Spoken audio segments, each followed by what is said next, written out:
Welcome back to our cybersecurity fireside chats where we talk about all things security. Now, joining me today is our special guest, Jim Beers, Director of Information Security, Moravian University. I knew I was going to mess that up. I practiced it 100 times, Jim. Um, well, welcome, Jim. Can you share a little bit about yourself for the listening audience before we get into this? Sure. I'm a lifelong Lehigh Valley, PA native, graduate of Moravian. I spent my career in IT, started out in hospital system locally, became a consultant for a while, and I've been at Moravian for 25 years.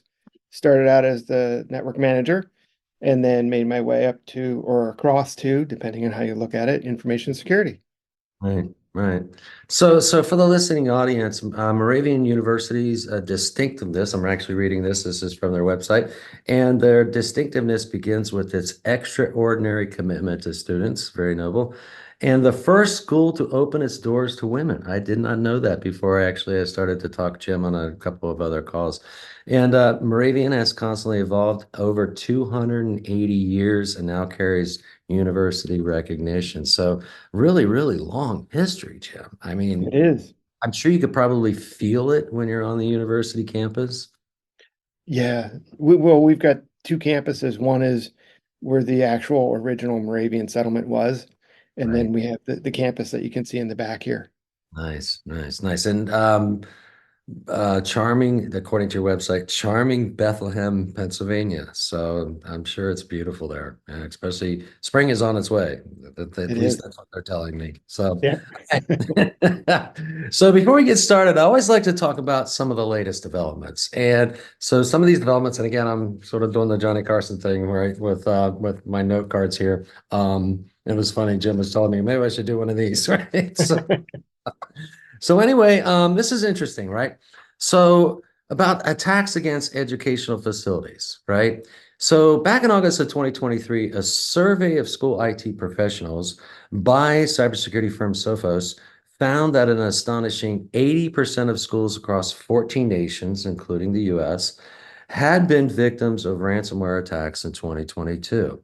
And K-12 education was the single most targeted industry, now edging out higher education and surpassing other sectors such as construction, government, and healthcare. And also in the same study, in 2023, study revealed that the rate of ransomware attacks in education continues to rise.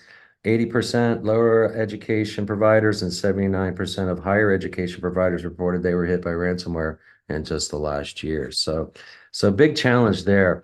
And also what was interesting about this study by Sophos is that when you look at the causes of some of the breaches, some of the outages, some of the attacks, et cetera, the in higher education, exploited vulnerability, 40% of the times of occurrences, 40% of the causes were caused by exploiting a vulnerability.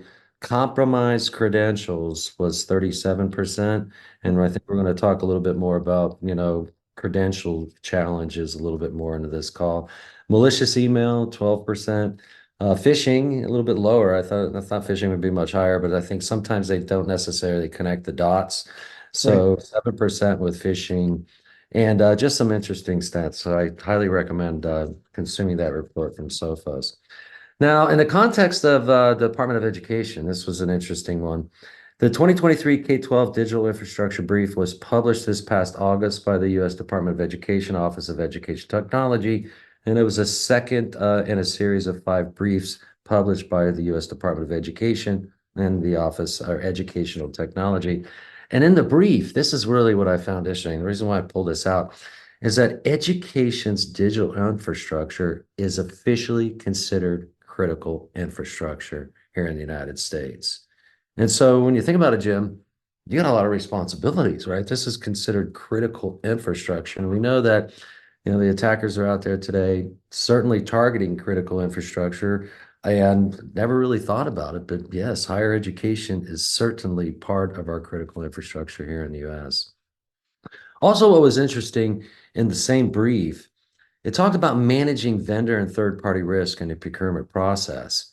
And with the proliferation of digital tools for teaching and learning, as well as for business operations, organizations must assess and manage their cyber risk. And Mhm. so we're going to talk, hopefully, we're going to talk a little bit about sort of assess and, the context of assessing and how you folks at Moravian are kind of assessing your cyber risk. And I know this was interesting too. The state of North Dakota, they actually now implemented mandatory assessments of state agency vendors.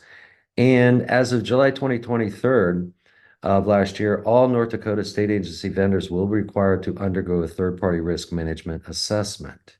And so we're constantly seeing this assessment theme that is going on out in the realms of cybersecurity. And then this was interesting too. One last one here. I know I'm consuming a little bit of little time here, but according to REMS, which is Readiness and Emergency Management for Schools, which is overseen by the U.S. Department of Education, schools and institutions of higher education should leverage available federal resources to learn more about cyber threats. We know that education is key, but also assess their cybersecurity controls and address those vulnerabilities. So, in the terms of assessments, I think it's pretty clear, Jim. So, do you have any thoughts on, what this all means and how you would interpret this whole concept around assessments? Well, you had mentioned, I guess there's the assessment when with the third parties. Mhm. So as you enter into contracts, being able to review their attestations, look at their policies, um, before you enter into the contract with them. So that's part of the managing risk and assessing how much risk you're taking on. Then there's the part of your internal infrastructure. And of course, that's why we went with Horizon3.ai, because that helps us with assessing our internal infrastructure. Right. Right. And quantifying that risk, right? If you can certainly, measure, hey, we've got risk here, we've got risk here, and then being able to assess that risk, and then also, being able to rapidly mitigate that risk Correct. sounds like, the right thing to do today. So in the context of risk, so how would you measure cybersecurity risk and within a educational environment? I would think it would have to be kind of like the wild, wild west, right? You have all of these new students coming in, new faculty members coming in. You guys are probably doing lots of research internationally, participating with various research organizations internationally. How do you measure, how do you manage the kind of risk that an educational, because it's so open, that's the whole, that's the whole purpose, is creating that open environment for higher learning. How do you guys do it? The key, I think the key is, your architecture, your network architecture, your security architecture, and visibility. You have to know what you have, and you have to know what's going on. You also need to know what to protect. Right, So architecting the network, architecting the security stack, and then just constantly, it's a constant flow of information. And I manage out of my inbox, so I get reports hourly on status, um, keeping metrics. Now, I know with risk, there's how many times does it occur? How much would it cost? That kind of measurement of risk. For us, where we're at, it's what's happening now, and how can we adjust our defenses in order to keep that risk low. right, right, right. I mean, when you look at, there was an incident actually, as a matter of fact, last August in the beginning of the, semester, the fall semester, a university in the United States actually experienced like a 3.5 or 4 day outage Yeah. across all of their campuses, impacted tens of thousands of students, faculty members, staff, etc. And it was due to a cyber attack, right? And so you think about that, that's not necessarily like technical risk, right? That is the risk of of the success of the enterprise or the success of the educational institution. So any thoughts around, yeah, I'm sure you look like you heard about that Yeah, that outage. What do you think about that? Or how do you internalize that sort of, I mean, that was pretty dramatic and it made headlines all over. right. I it's it's got to be a team approach from not only IT but also management. Us making them aware of the risks, having your policies and procedures in place. And I believe I know who you're referring to, and they've got a mature program. Mhm. And Yeah. if they've got a mature program and they ran into this issue, it if anything would keep me up at night, it would be that. You Right. know, we have plans in place. We try and make sure folks know what to do, how to do it, but to go down for that amount of time, Yeah. that's tough. That's really tough. Oh yeah. Yeah. And obviously, being I think it was a state college, so it probably reverberated all the way up to, Yeah, visibility of the leadership of the state. And so certainly, no one wants to replicate that, right? And at the end of the day, I did a little research into this outage, and it was actually somewhat self-inflicted, right? Because they had seen, or they believe, at least that's, you can interpret it in a couple different ways, but they had mentioned in their communication to basically all of the university as well as the media that, they had detected a breach and they started to disconnect the network mm, from the university. And so, I mean, to be able to take that sort of evasive action is pretty dramatic. Something right, that most organizations would never want to experience. right. So, any thoughts on that? We had discussed that particular incident internally, and we actually did a tabletop in months prior to that, Mhm. and that option was definitely on the table. If you don't know what's going on, you need to stop it, and the only Yeah, way to stop it, because those attacks rely on command and control and remote control, is to cut yourself off. yeah, I that wouldn't be my first knee-jerk reaction, but I can appreciate what it is that they did and why they did it. right. Well, we can certainly, I think we can both agree that educational facilities have now come under the crosshairs of, the cyber threat actors out there today. I think there's no question about that. For example, in the medical world, hospitals, we've actually starting to see where most of the cyber attackers have kind of had sort of like this, sort of like the agreement, right? The unspoken agreement. Okay, we're not going to attack a medical facility, right? Because it's a noble cause, it's humanitarian efforts, there's people's lives at risk. And they've actually, you know, s- basically stopped that agreement and they're actively attacking, these medical Yeah. facilities. So, I mean, in terms of like attacks, um, what are some of the most worrisome that you would think or that you worry about or that other educational facilities would be the most concerned with? I mean, there's so many of them. I mean, where can you narrow that list, any at all? Um, Obviously, the misconfigurations is a concern. So having a good change management process is important. I know things can still happen no matter what process you have, but having that Mhm. process and letting folks know that changes are being made, what kind of changes are being made. Um, what what is top of mind for me is, uh, I guess, business email compromise, phishing, compromised credentials, and the importance of having layers of security Right. so that if a credential is compromised, you've got the next layer, your MFA, to protect you against um, the attacker going too far. Right. Uh, and the way around that is, like I said, layers of defense, but also education and developing a culture in which folks feel that they can report things. I have this email message that's suspicious. Can you look at it? And having them do that before they click on the link or open the attachment. And it's been a while. You and I had talked.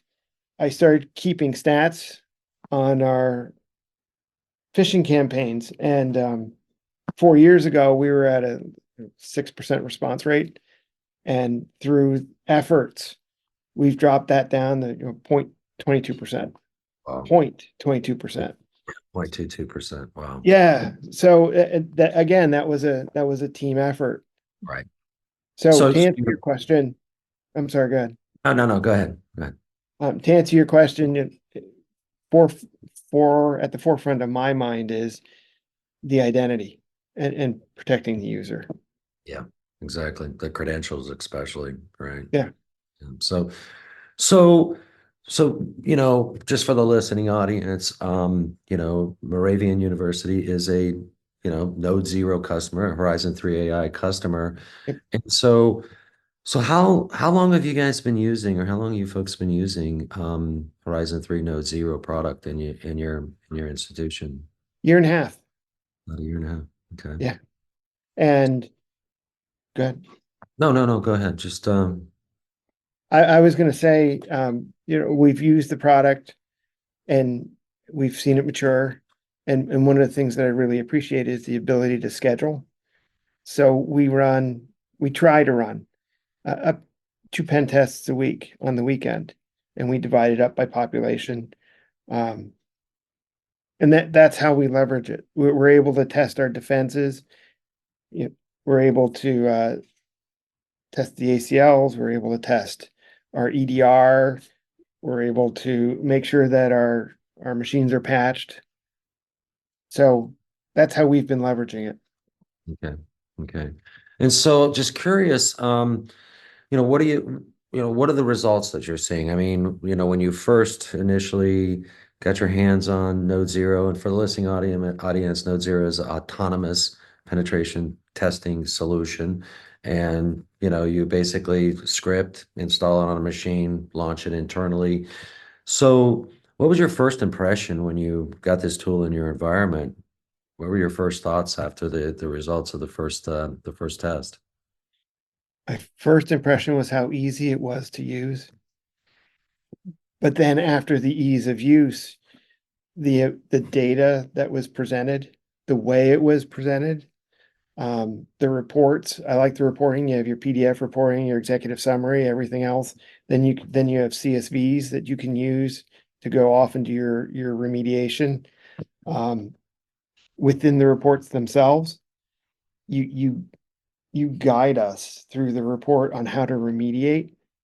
And as we had talked about before, for me, Horizon 3 AI is the whole package. It's not just the testing platform, it's the support you get from the engineers and that they're proactive. When we first started, we had a couple of vulnerabilities that were identified, and your folks hopped on email and contacted us and said, "Hey, we need to talk like now." And we got in touch with them and they explained to us what the vulnerability was and helped us through it. So it's not just something that you set up and go. You have that back end support, which Right. is being a small team is really important. Well, what's impressive is that you folks kind of almost like saw this coming, right? When you hear about all this, as I opened this conversation today with assessment, assessment, assessment, assessment, assessment, and it sounds like you guys have been doing this assessment work for well over a year and a half. And, I mean, obviously you feel like you're getting ahead of the game, right? Because you're not only finding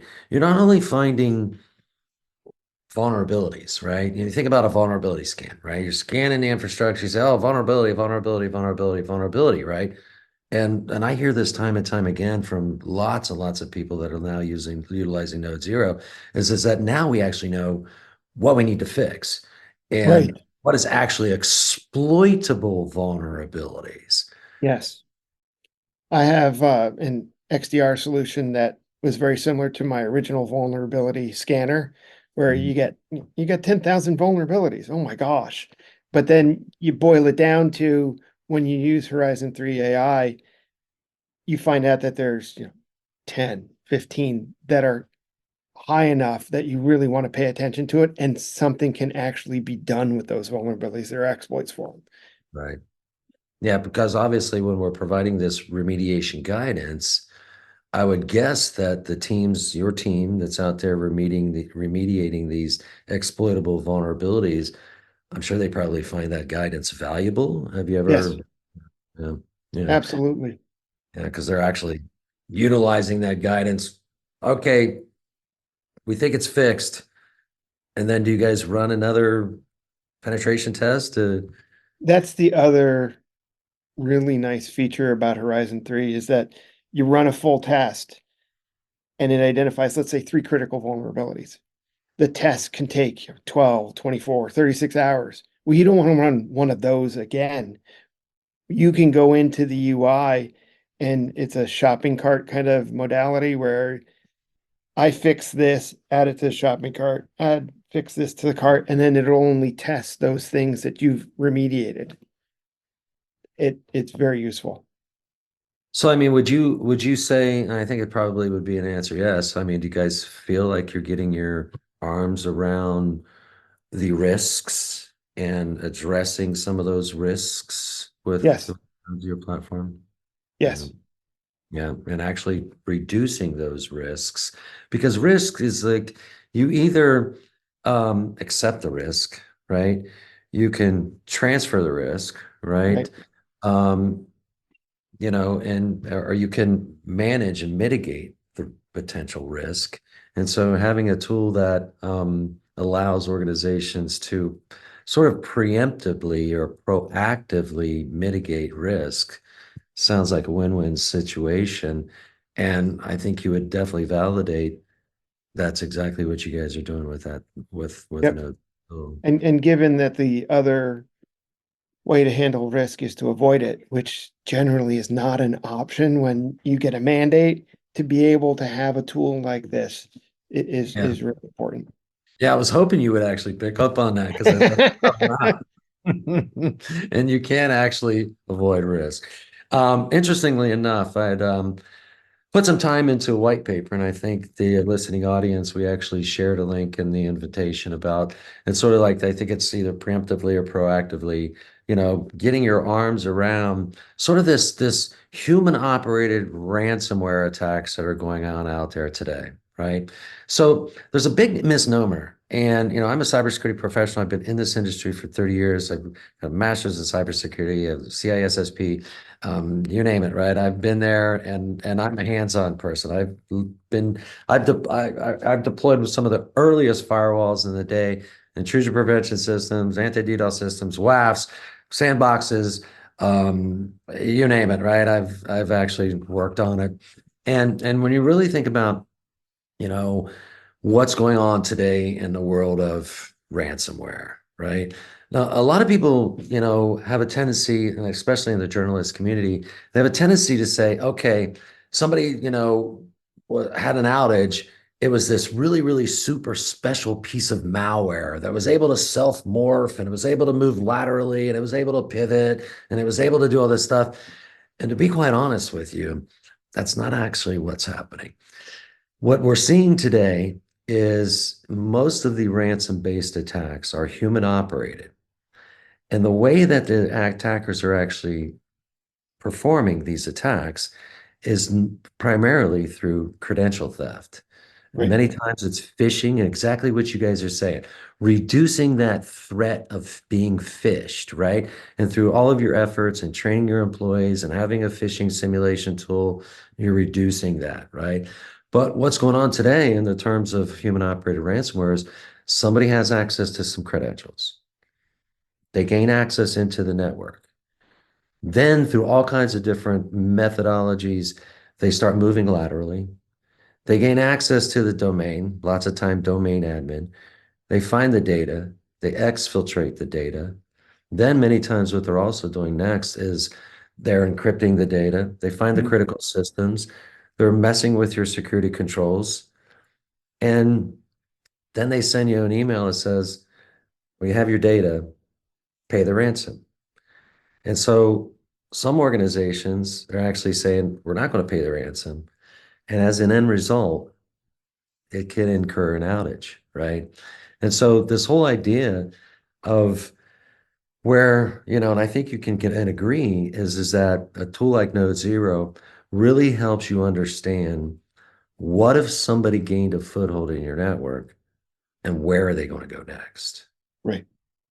And so is that kind of what you're seeing is that, hey, we're simulating a foothold, someone's got access, launching Node Zero, and seeing where else they can go into the network.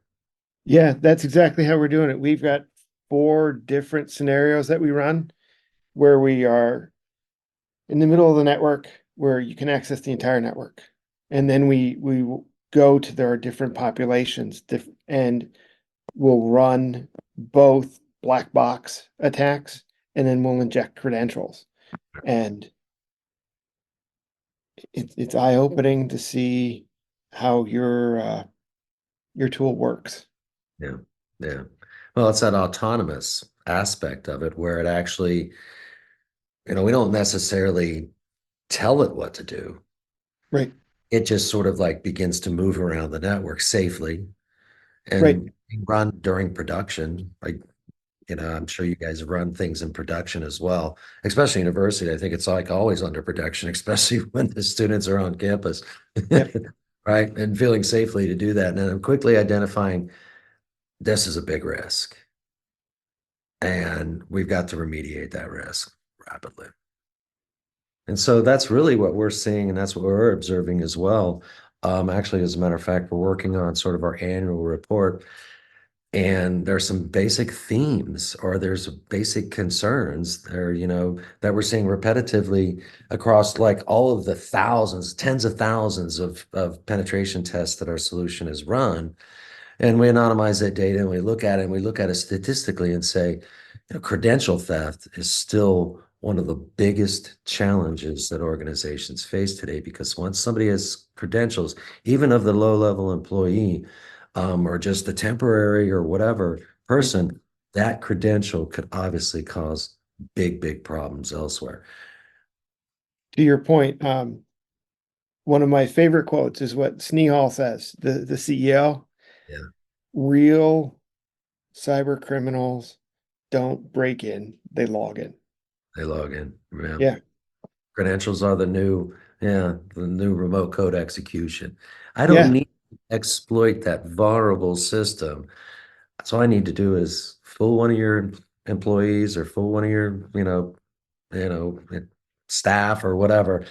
Give me your credentials and let me that's what the attackers are doing. And that's how they're executing these human operated ransomware attacks today. Right. So, and in order to get our arms around these attack vectors that we're seeing, especially in K-12 and higher ed, a solution like Node Zero is really the whole point of a solution like Node Zero is really to see your network through the eyes of an attacker. Yep. Yeah. And so there's another And thing that Snehal says, when he was working for the federal government at one point in time in his career, and you can look up his credentials. His boss was like, don't tell me we're secure, right? Show me we're secure, right? right. So that's something you'll hear him say quite often. Well, I know we're just about out of time. It's almost to the bottom of the hour. Jim, Okay. any final thoughts? Anything you would like to share with the listening audience, especially in the context of any recommendations that you would like to make? Um, I'll talk about Node Zero and your product development. Um, when we started with it, you had the autonomous, automated, AI-driven pen testing. Right. And what I really like is now you have a phishing component to it, and the capabilities that you're providing with that.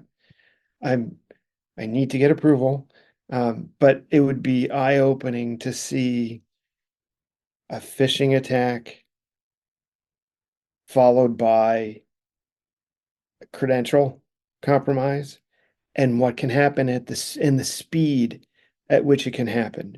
Because I know, I monitor it. If we have a compromised credential, less than 2 minutes. And Yeah. that might be slow for some folks, but less than 2 minutes, I'm seeing people trying to log in with with those creds.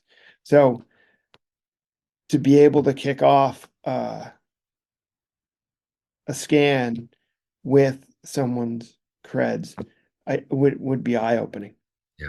Yeah. Yeah. Well, you gave a spoiler alert because actually, as Oh, a matter sorry. that's okay. Actually, as a matter of fact, we're actually announcing that publicly tomorrow, Okay.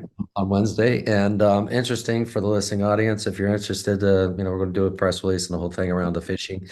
And so what it is just like Tim has explained. So many enterprises, educational facilities have these phishing tools, right, where they're simulating phishing attacks and they run them against their staff or their employees and just see if somebody would actually log in with their credentials, right? So they're basically mimicking a login page and saying, okay, see if they'll put their credentials in.